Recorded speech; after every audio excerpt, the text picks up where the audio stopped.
Hey, my friend, I'm Dr. Lee Warren. I'm so grateful to be with you. I'm a neurosurgeon, real life brain surgeon, a podcaster, and author, and I help people connect neuroscience and faith so they can achieve healing, hope, and higher performance in every area of your life. But before we get started today with our incredible episode and conversation that we're going to have, I just want to encourage you.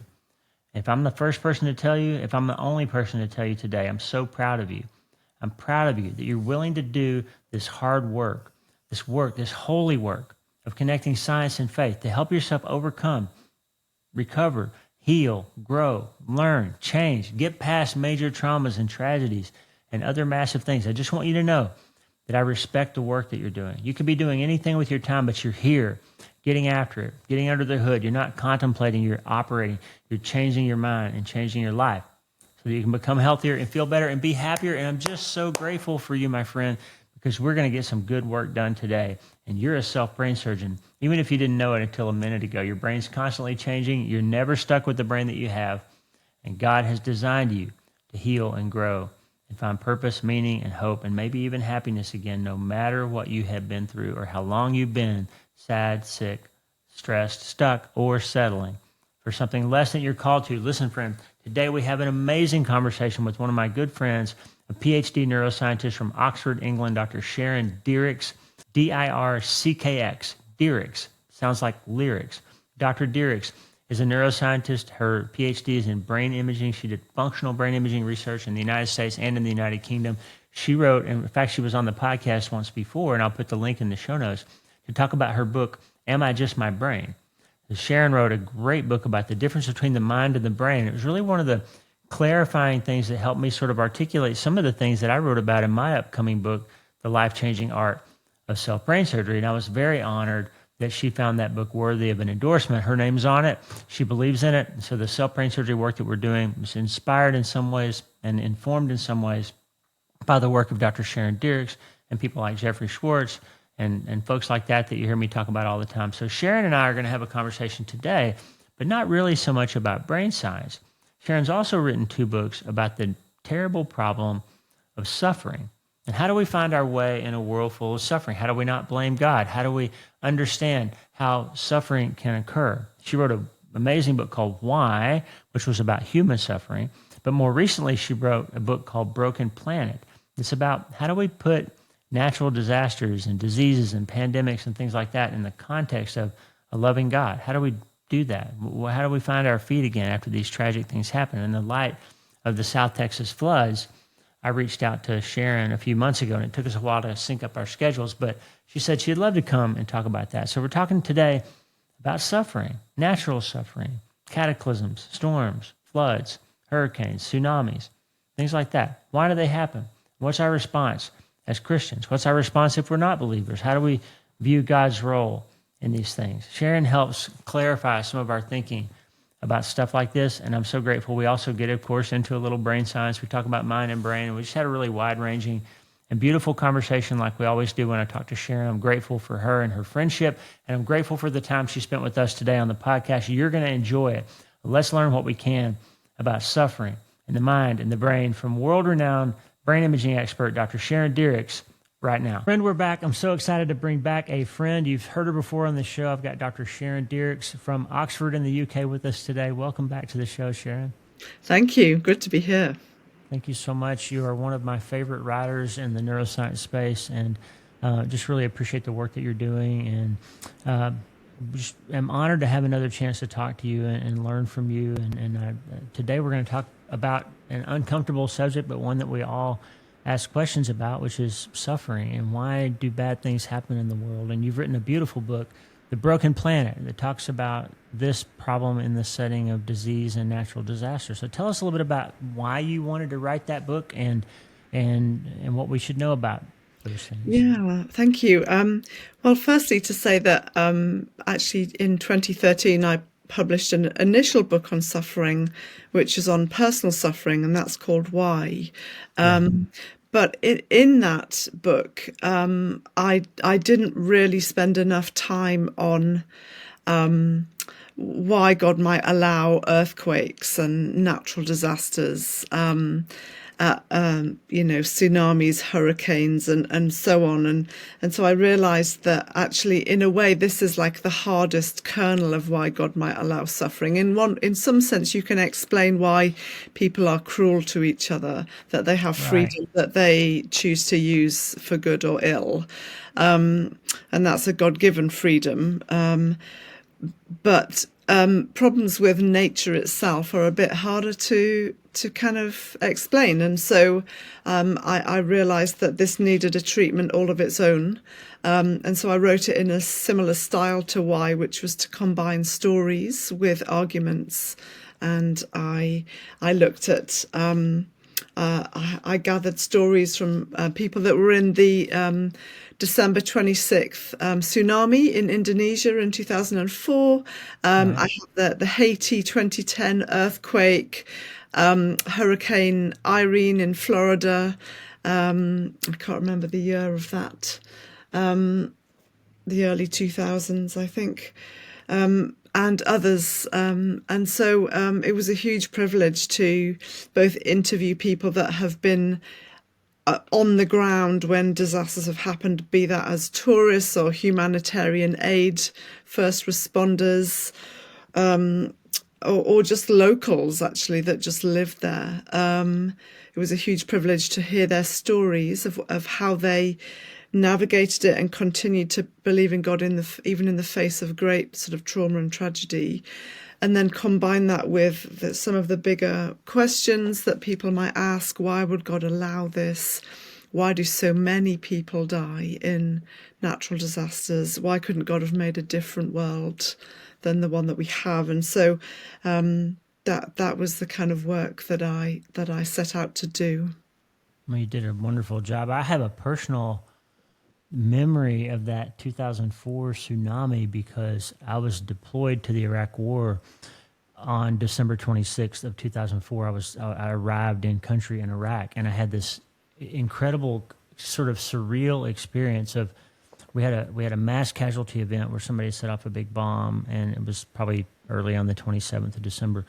And all these blown up people were in our ER, and we were operating on them. And then in between cases, we'd go out to the little lounge, we'd get something to eat or a glass of water, and on the television would be this reports of this tsunami that was unfolding, and 100,000 people died. And it was just such a weird sort of amalgamation of different ways that we suffer. I was had my hands on burned up, blown up people and trying to save them, and getting shot at and mortared at the same time, and then seeing this play out. And it was just this overwhelming sort of why God is all. I felt like the Old Testament prophet. I would question you about your justice, oh Lord. It was just such a bizarre thing.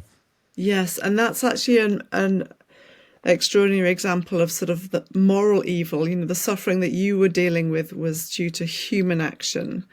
Right. And then the Boxing Day, we call it the Boxing Day tsunami because Boxing Day in the UK is the name for the day after Christmas. And the Boxing Day tsunami is natural evil, evil that is woven into nature itself. And there's just so many different types of suffering. We never run out of examples, do we? That's the thing about this most unique and universal of human experiences, that we all know what it's like in all kinds of ways. And so you said you think it's easier to understand the things that humans do to each other, and for somebody who's not familiar with that first book, maybe give us just the kind of punchline of what you've learned about that sort of human evil type suffering.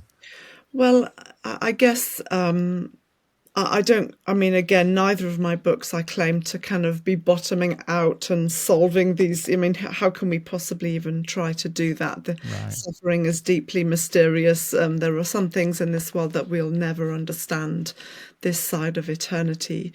But I guess part of how we try to make sense of it is that human beings have been given freedom to live meaningful lives, because if you withhold that freedom or don't allow it at all, you don't end up with a better world than the messy one that we find ourselves in. You end up with puppets or people who who think they're free but actually are not, and that casts a bit of a shadow on the character of God and why he would allow that sort of world. So I tried to show that the biggest dignity that God could have given us as human beings is to live a meaningful life, which means we can choose how we live, how we treat people, and ultimately how we respond to God himself as well. But that means that both very noble acts are possible and incredibly evil acts are possible. And so I sort of explored that in amongst all of the different ways that people suffer. I did deal with some forms of natural evil in the stories. There were some, childhood illnesses and people struggling with things like eating disorders that are more on the crossover between natural and a kind of human struggle. So always the bottom line is that you are not alone in what is happening to you, and actually there is a God who wants to be with you and walk with you through it. That suffering is not punishment from God either. It's a consequence of living in a broken world, which is why I came up with the title Broken Planet for my second book. Right. Very often, even if we don't believe in God, when we come to suffering, we suddenly think, well, if there is a God, has he singled me out for punishment? As though there's something that I need to learn that no one else seems to need to learn. And of course, the Christian response to that is not at all. We suffer because our world is broken, and our world is broken because evil exists, that there is such a thing as transcendent evil. And that is at work in the world in all kinds of ways. And we go on to say, how humans behave, and also within nature itself, and arguably our very biology, giving rise to disease and sickness as well. And so it's not a lightning bolt from God to us. It's a product of living in a broken world. But God has entered that world and knows what it is to suffer, and has suffered like us on the cross and for us, so that the depths of despair that we find ourselves in, he comes to be with us and has the capacity to pull us out and put us back on our feet. And Amen. I don't know if that's a punchline, bottom line, but that's beautiful. That's basically the message. And it was written from a place of pain myself, and my husband has a poorly diagnosed kind of neurological condition that comes and goes. It's doesn't really even have a proper name. And I wrote why during a very difficult time for us. And I think that gave the book a tone that perhaps means that if you're in a place of pain, it can be read. It's not simply an intellectual treatment of the subject. It's written from a place of pain. So maybe that gives it a different tone. I think that'll be very helpful. By way of context, and you've been on this show before, so I'm sure I said this to you, but most of our listeners here today, Sharon, will be people who have been through something hard like that. We lost a child, and people collect around my writing when they're suffering in one way or another. So I think this will be very relevant, and I'll put the links to all your books in the show notes again. But in the United States, in this past summer, we had another one of these horrendous natural disasters, that the South Texas floods, where a little girl's Christian camp was washed away. So 100 or more 8-year-old girls just flooded down the river, all of whom essentially died, and their counselors. And so their parents send them to a Christian camp to learn more about Jesus, and they get washed down the river and die. How do you counsel those parents to begin to process this? How do we put that kind of thing in a box where we can still have faith and hope and belief? Yeah. I mean, I was, just speechless in hearing about the floods of this summer, and, want to emphasize again that this is not an intellectual question. This is heart-wrenching, absolutely devastating, and also want to distinguish, the right time to try and make sense of it. Obviously an initial response is not to offer, not to try and until people are wanting to kind of try and think these things through. That's I think right. that, the God that we know is the God who came, stepped out of eternity into human history to be with us. And our first response to the hurting person is to be with them, to go That's to right. them, to be present in their suffering with them. If the time for a conversation comes, I think that as I looked at natural disasters, one of the things that I noticed was that there's never any such thing as a 100% natural disaster. Every That's right. natural disaster has both a natural element and a human element to it as well. And of course, the natural element being that, the camp is by a river. I don't know. I don't think it had flooded for a long time or in that way, Yeah. as far as I remember. The human element is that they knew there was a danger and there was a failure to warn in time, or that they underestimated the speed at which the river was rising. And the possibility is that evacuations could have happened earlier, from what I understood and what I've gathered. And of course, it's all very well to say that with hindsight. I'm Yeah. not saying, I'm not apportioning blame in any way, but simply to make the point that every time there's a natural catastrophe like this, there are natural factors and there are human factors, and both play in to the suffering that results from that. I think in terms of the climate in general, I know that it's a bit of a contentious subject, particularly amongst some Christians.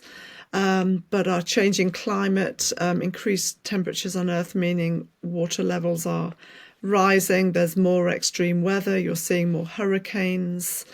These are all things that people need to talk about, and the scientific community seems to be clear that this is partly human product of increasing burning of fossil fuels and so on. There's a lot to talk about around climate change and how that's impacting weather as well. And so this doesn't help the people on the ground who are grieving the loss of their loved ones, but simply to say that these things are multifaceted. But that the earlier point remains that, it's all the more tragic that it was a Christian camp. And we come back to the fact that we have a God who knows what it is to suffer. Thank goodness we have a God who knows what it is to suffer, that comes to be with us. And however deep our despair and our grief, he does offer us a peace that the world can't give us. He offers us a comfort that the world can't offer us. That's right. It's a supernatural comfort, that and so it has to land there. It lands at the cross. There's no other place you can go. We carry each other to Jesus and trust that he will carry us. Yeah. Wow. What do you think, after all of your study of these events, including disease, you address that a little bit in the book, what do you think the number one thing you've learned is that we can take comfort in?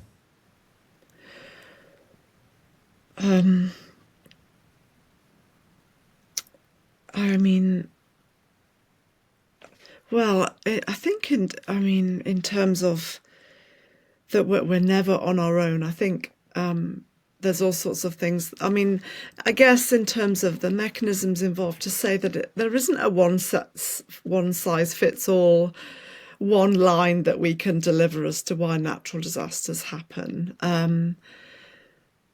And but ultimately, pastorally, we are never alone.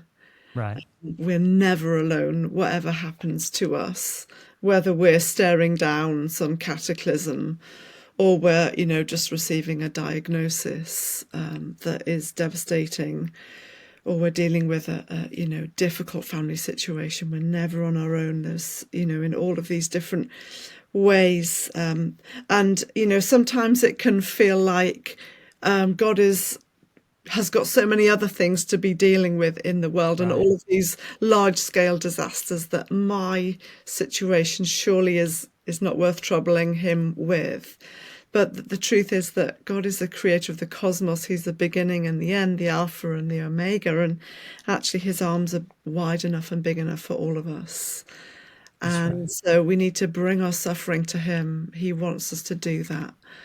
And we're not troubling him. We're not making him more busy. He's the Almighty God, and he wants us to do that. And so that's my takeaway. I mean, there's all kinds of other things I could say to you about, mechanisms and so on. But really, I do boil it down to natural factors, human factors, and spiritual factors. Some of the mechanisms behind some natural disasters actually have a life-giving role. So, tectonic plate movement is used to recycle nutrients from the ocean beds back to the surface. Volcanic eruptions release nutrients into the atmosphere and into the soil, and we all know that volcanic soil is very fertile and so on. And even flooding, actually, in like the Nile River floods every year, and that's a vital mechanism to bring nutrients further inland and with an agricultural benefit. And even viruses, believe it or not, are beneficial to humanity. That if we were to get rid of all viruses overnight, we'd survive for about 2 days. That's right. They actually play a beneficial role in all kinds of ways. One example is in keeping bacterial populations in equilibrium, and that helps no one population of bacteria to overtake the others. And for example, that impacts things like plankton on the ocean beds, and that impacts oxygen levels in the atmosphere. And so viruses are vital to life. It's just that every once in a while there's a rogue one. But the question is, why is there a rogue one every once in a while? Yeah. And that's where I go, actually. There are natural factors, there are human factors that we've already talked about, how humans have a way of making these things worse. Whatever the nature is doing, humans can make them worse with their actions. And then there are spiritual factors as well, which is to say that, yes, there are some things in the world that have no life-giving benefit, and they have no human intervention that's made it worse, and yet they still happen. And the best examples are things like childhood genetic diseases. Why? And I think there we just have to, the most straightforward explanation I find is to simply say that nature is fundamentally broken. There are spiritual reasons why the world is the way that it is as well. There are natural factors, human factors, and spiritual factors. And, as it says in Romans 8, nature is groaning. It is not at peace with itself. It's in a state of transition. It's not as it should be. And we're all caught up in that sense of groaning and brokenness. And that has a spiritual origin as well. I could say more about that if you want me to.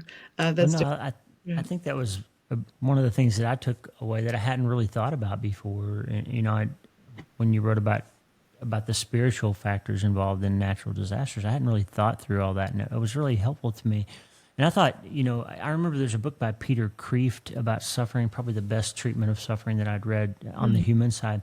Yeah. And he said that if you're going to ask the question, why does God allow suffering, and blame him for the hard things that happen, then if you want to be philosophically consistent, you also should say, give him credit for all the things that don't go wrong and all the things that go right and all the ways that we're designed to heal and all the times that the oceans don't flood and all those things. And that was the first time I thought that through as well, like our natural response, especially in non-believers. They're immediately ready to blame God for everything, but not ready to credit him for anything or even believe that he exists. So maybe I just address that sort of consistency issue for a second. Yeah, well, I think that is very much at the heart of it. And actually, if you compare with society a couple of 100 years ago, where people's average lifespan was about 50, and they would, people would die in infancy as a matter of a daily, weekly occurrence. And yet, I'm apparently the question of why there is so much suffering wasn't asked half as much as it is today, where we have extraordinary medical care. We have, well, I believe vaccines are very important in preventing many childhood diseases, and we have extraordinary technological developments and that can relieve suffering. Anesthetics. You're a surgeon. You know all about this. They relieve human suffering. They extend human life, and they improve the quality of human life. And we're living in a time almost unlike any other. And perhaps that does, I don't know, make us notice more when we experience the brokenness. The brokenness is more, it's rarer, I suppose Right. it is for some of us. And so we notice it more and we question it more than perhaps people did when suffering was just a daily part of life. I don't know if that answers. I don't know It if I. does. It's great. I love this conversation. I try to have these conversations be more organic than planned. That's why I didn't send you a script of questions and all that. So I'm sorry if I catch you off guard with some things, but I just love kind of picking your mind, as you said earlier. Sharon and I had a conversation before we started recording about the difference between the mind and the brain. And actually, what brought me to your work in the first place was when you wrote that little book, "Am I Just My Brain?" Which we talked about the last time you were on the show, and I'll put that episode back up in the show notes so people can find it. But you have a background in neuroscience and particularly in neuroimaging, and so you're kind of one of the world's leading experts probably on the difference between what mind is and what brain is. And so the listeners of this show hear me talk about that all the time. But what role does our ability to sort of think about what we want our brain to do have to do with our processing of suffering and difficulties that we go through in our lives, and how can we use that gift that we have of mind being in charge of brain to help us navigate these difficult times? Well, I would say that, and actually this is kind of the basis of your most recent book, isn't it? Which is that we Right. need to take hold of our thinking about ourselves, that the mind is powerful in its impact on the body and brain. And that's a reason why we are not just our brains, because we have a mind that has a mind of its own, if you Yeah. see what I mean. That it's true, the power of positive thinking is a thing, and psychotherapy, cognitive behavioral therapy, placebo effect, even psychosomatic illness, these are all examples of how the mind is extremely powerful in bringing about physical effects in the body and the brain. And so I think the way that we think about our own suffering, our own the value of our human lives, of our individual lives, how we work through adversity and have hope for the future. I think that's not something that can happen passively. That is something that we do need to engage our thinking and actually become aware of how the kind of cassette player, I'm using the word cassette, that reveals my age, whatever the modern equivalent of that is. I don't know what that is actually. Social media feed or something, Right. mental social media feed that I'm telling myself about who I am, what I'm here for. If that's negative, that can actually not only destroy your day, but destroy your life. If it's positive, it can have the opposite effect. And if you even bring God into that, what he thinks of us and how he sees us and the plans he has for us, even if we've been through deep tragedy, I think that's the difference between learning to walk life again and not.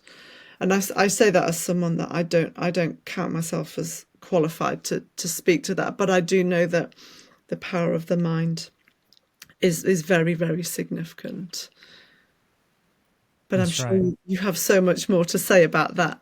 Lee. Yeah, and the listeners here, this is what we talk about all the time. Is just this understanding that you are not obligated to allow your brain to tell you what to feel and think. That you can interrupt that circuit, you can get metacognitive and direct that show, which I think is what the Bible's talking about when it says transform your mind. Right? Let your mind be renewed, Yeah. and Jesus will and the Holy Spirit will step into that process and tell you better things to think about, remind you things that are more true than what your feelings say. And so I think especially in the context of suffering, because I can tell you as a bereaved parent that you get into a place as a bereaved parent where you start to feel like you're not qualified to advise your other children. Who would listen to you if you can't get your kid to adulthood, right? What would I possibly have to say that would benefit another one of my kids if I lost one? You know, those kinds of things get in your head, and you feel this guilt and this shame, and pretty soon your brain is driving the whole show, and your brain and your emotions are making you feel like that's what the rest of your life is going to be. And then the Holy Spirit just real gently kind of reminds you, hey, you don't have to think that thought. You can take command of that. You can take charge of that process. And when you do, your body responds. And so I think that's a good lesson for people after they go through tragedy. And you've done it on the brain imaging side. Like tell us a little bit about your work in functional brain imaging and how you see that with your own eyes. Like there's a difference between what people's brains are doing and what their mental state is doing, and how did you learn to actually see that, and what did you learn from that? Well, the first thing to say though is that I'm primarily an apologist. I haven't been in brain imaging for 10 or so years, a little bit longer. But I had the privilege of, well, one of the most interesting things that I did was work with cocaine addicts at the Medical College of Wisconsin. That was a postdoctoral position that I had there, and I got to the beginnings of a project looking at the impact of cocaine in the human brain. It was an ethically approved study that we were working with people who already had an addiction in this area, Right. and we were mapping cocaine and also methylphenidate, which intravenously can behave similarly initially, and so. And the reason why we were using methylphenidate was because you can give that to healthy volunteers, whereas you can't give cocaine to healthy volunteers Right. ethically. And so that was a mode of somehow comparing the brains of addicts with healthy volunteers. And so I was trying to look at these areas, really only established a sort of preliminary data set that hopefully others have taken further. But it was a huge privilege to do, and actually really enjoyed the people I got to work with, the volunteers that I imaged and so on. And I guess what we see is that that mind and brain are two distinct things. That when you are mapping someone's brain, when you give someone a drug of whatever type that it is, you see the effects of that drug in the brain, but then you also have to ask the subject what that is doing to them, and there's something about the sense of self that the person, you can't actually access what's in their mind unless you ask them. You can't measure their brain to get what's in their mind. That's right. And that's why mind and brain are two very different things. So it was this was before the time I started even thinking philosophically about mind and brain. And one of the light bulb moments for me in all of this is that as a scientist, I wasn't trained to think philosophically. People That's assume right. that you give someone a task that uses their mind and you see their brain light up, and therefore mind and brain must be the same thing. But that's not necessarily the case. All it's saying is that they connect, they're correlated, very closely correlated. But there are a whole host of different models of mind and brain that could make sense of that correlation, not simply the one that says mind is brain, end of story, full stop. That's right. Yeah, You so can't run a test to see. You can't put a measuring device on a neuron and measure what somebody's feeling. Like you No. can't, even though we're supposed to believe that neurons generate mental activity. I remember Wilder Penfield, the kind of famous neurosurgeon that gave us the brain map of the homunculus and all that. Yeah. And he did all these awake brain surgeries where he was stimulating the cortex and then asking the patient questions, right? So he Yeah. would make somebody's arm move and say, "Did you move your arm?" And then the patient would say, "No, you made it move. I was telling it not to move. You made my arm move. I didn't do that." And they could tell a difference between what they were and what their brain was doing. And Yes. that's one of the first times as a student that it occurred to me, wait, there's something different between mind and brain here. Yeah. And he himself deduced at the end of his life, quite near the end of his life, he published a book, didn't he? The Mystery of Mind, The something like mystery of the mind. Yep. I the have it on my mind. desk back there. Yeah. Yeah, I've got it as well. And he shares the conclusion that he came to after his lifetime of work on doing these awake brain stimulation treatments. Ultimately, they were, weren't they? And that he believed that there were two substances, not simply one. That the mind That's was right. its own thing, and the brain was its own thing. And that's really interesting coming from someone that's been working in that intersection of mind and brain for his whole academic life, and coming to that conclusion was very interesting. Yeah, and he was a committed materialist. I mean, as hardcore materialist as you can be. And of course, listeners heard us say that a million times. But materialism is this idea that you are the sum total of the stuff from which you're made, right? Yeah, yeah, And I think the Christian perspective would be that no, your mind is your eternal, this you that's going to live beyond whether your body gets burned up or blown up or whatever, and your brain's gone. There's still you. And yeah, so I recently had John Burke on the show, who's the world's leading expert on near-death experiences, and he's interviewed 1,500 people that have had these experiences. And when you have no measurable brain activity, and those people come back and they have experiences that they can tell you things that happened in the room. yeah. And so that's fascinating to me. And you've imaged that, you've seen it with your own eyes, and that was sort of the gist of your book, Am I Just My Brain? Like, for somebody who hasn't read it, like what's your takeaway from that book? Well, spoiler alert, the answer to the question is no. You are not just your That's it. brain. End of episode. But please still read the book, because I do say a little bit more than that, or at least I try to give some good reasons why that is the case. And the average person on the street, I think, has a sense that they're more than just their brain. That's right. It's quite a narrow lens through which to look at a human being and say you are simply the neurons in your head. For the simple reason that, again, that actually, if I wanted to find out, Lee, what it's like to be a day in the life of Dr. Lee Warren, and we decide to put an EEG cap on you and capture electrical activity from your scalp 24/7 for a week or a day, and we pop you in an MRI scanner every 2 hours, and we get a structural scan, and we do a couple of functional experiments. We get some really interesting data from your brain, but would that tell us what it's like for you that day? Well, of course it wouldn't. And to get that data, we need to ask you. Only you can reveal what's in your mind. And this is the point that I made. I don't even have to get religious about it. There are actually many agnostic and atheist philosophers and neuroscientists that believe we're more than just our brains, for the simple reason of what they call qualia. Qualia are the qualitative experiences that are impossible to describe physically, like the smell of coffee or the taste of watermelon or seeing the colour red. You can't capture the actual quality of the experience in terms of a physical description. And the biggest qualia of all is the qualitative experience of being you. And that is the reason why you're not just your brain, because you have a sense of self. There's a you that exists that happens to have a brain, and all of your thoughts have a representation in the brain, but that doesn't mean the brain is the thought. That's right.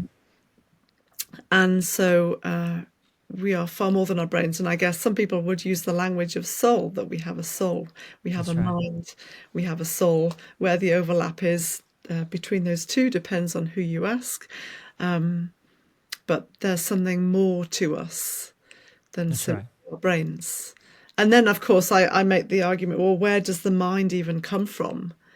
And, if God doesn't exist, then we live in a non-conscious universe. We live in a mindless universe of Right. time, matter, and chance. Then somehow conscious humans have arisen. And that's, I guess, not impossible. And I guess a lot of the literature out there is giving all the different possible explanations of how that could have happened.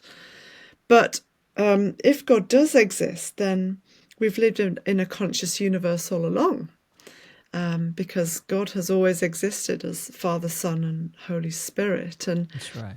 humans are made in the image of this God. And what that means is the very existence of the mind it's natural to theism. It's very unnatural to atheism. You've got actually a harder job arguing for the existence of the mind if God doesn't exist than if he does. And that's a point that I make towards the end. Beautiful. And that's, like I said, that's the book that got me in front of you. I found there was a 3-book series that dealt with kind of science and faith. John Lennox wrote one of them. Yeah. I can't remember who wrote the third one. So John Lennox's book, and I had him on the show and we talked about it. And then your book, Am I Just My Brain? And I spent, since my son died, I think I told you this, and you've read my book. So I was never a materialist, but I was a Christian and a science person. I had never sort of lined up the cognitive dissonance of how I could actually believe what I believed in my faith and still kind of practice in this world of science without integrating them, right? I don't know if that makes sense, but after Mitch died, we had this experience of working in the Auburn University Functional MRI Center, and we watched those experiments where somebody would say, okay, Mrs. Jones, think about the worst thing you've ever been through, and then they would watch their brain process that trauma and that hard experience and watch their physiology change and their blood pressure go up and all that. So it was like, okay, somebody suggests that you think about something and you think about it and your brain does something and then your body does something. And then they say, okay, quit thinking about that thing and now think about the day you got married or the day your first child was born or something happy happened, and a whole different bunch of stuff would start happening in their brain, and then their body would do something different. Their blood pressure would come down and all that, and it just became crystal clear. And Lisa, my wife, actually said, that's pretty much Philippians 4, what we're seeing right there. Like if you want to be less anxious, think about something better. Like, to change what you're thinking about. And so it became like, it was just this sharp point of the spear for me. Like, oh, wait a minute. Like, all the stuff I believe tells me that my mind and my brain aren't the same thing. And science is trying to tell me they are, but I'm watching with my eyes as scientists show us that that's not true. Like, we are not just our brains, and you can see it. And so now we can integrate all those things. So then I spent the last 12 years reading and studying and learning about all that stuff. And your book came along, and it's the best short, practical takeaway of all of this science that I think I've ever read. You did just a wonderful job. Because if you want to read the War and Peace version, you can read Ian McGilchrist, and the matter with things is 3,000 pages, right? And it's beautiful. Ian's coming on the show next year. I can't wait to talk to him. 10 years to write it. And a decade of his life. And before that, he wrote The Master and His Emissary, about what's the right and the left half of the brain doing and all that. And so this guy's written 4,500 pages to say what Sharon said in 125 pages and give us a prescription of what to do with it. I just love how you did that. So highly recommend Am I Just My Brain? I highly recommend Broken Planet. Sharon, you're doing some wonderful work, and I'm so thankful for your friendship and for you taking the time to read my book and endorse it and put your name on it. Thank you so much. You're very welcome. It's a pleasure. And also tell us just quickly, how can people learn more about you and what are you working on now? Well, I have a website, dirckx.org. So that's dirckx.org. That's Calvin Klein X-ray. Yes, that is an X at the end, .org. And that's my website. It probably needs a bit of an update, to be honest. I am at the moment just finishing a book on religious experience, which I don't know when it'll come out, probably sometime late 26, maybe early 27. because we are experiential beings, and Right. if God is real, he ought to be, and he's made us as experiential beings, then there ought to be experiences of him as a form of evidence for his existence. And so really I'm looking at the argument for the existence of God from religious experience, the different ways that people have encountered God. Excellent. So happy to come and chat about that in due course if that We'll is. have you back when it comes out. We'll help you get it out there. Hey, highly encourage you to read Sharon, get to know her, and learn from her. I just am honored to call you friend and grateful to have you back with us today, Sharon. God bless you and your family. Thank you so much, Lee. Wow, what a great talk. I love our time with Sharon. I know you were encouraged by that. Please check out her writing and her work at the links in the show notes. You can learn all about her books. I'll put the links to her previous appearance on the podcast there as well. I always learn a lot from Sharon and people like her who are breaking down the science and the faith and smashing it together like we do here on this show every day. Make sure you get my newsletter. If you're not getting the newsletter, the Self-Brain Surgery newsletter on Substack, drleewarren.substack.com every Sunday. Since 2014, I brought you my best prescriptions for how to find healing, hope, and higher performance in any area of your life. Starting today, please check it out. Also, subscribe to the podcast wherever you listen to it. If you're watching on YouTube, please smash that subscribe button, hit that little bell icon so you're notified about new episodes. Make sure you're subscribing on Apple or Spotify or wherever you listen. Leave a rating or a review if you don't mind. It really helps new people find the show. I'm sorry for my voice. I'm losing my voice a little bit. So please pray about that, because just in time to record the audiobook for my new book, which is coming out in February. I'm going to Colorado soon to record the audiobook for that, and I'm getting a cold. So please pray that my voice will hold up. I know that your prayers matter and they will help. We're grateful for you, friend. We love you. We're praying for you. Please don't forget that you can't change your life until you change your mind. And the good news is you can start today. I'm Dr. Lee Warren, hopefully your favorite internet and maybe real life brain surgeon. We will talk to you soon, my friend. God bless you.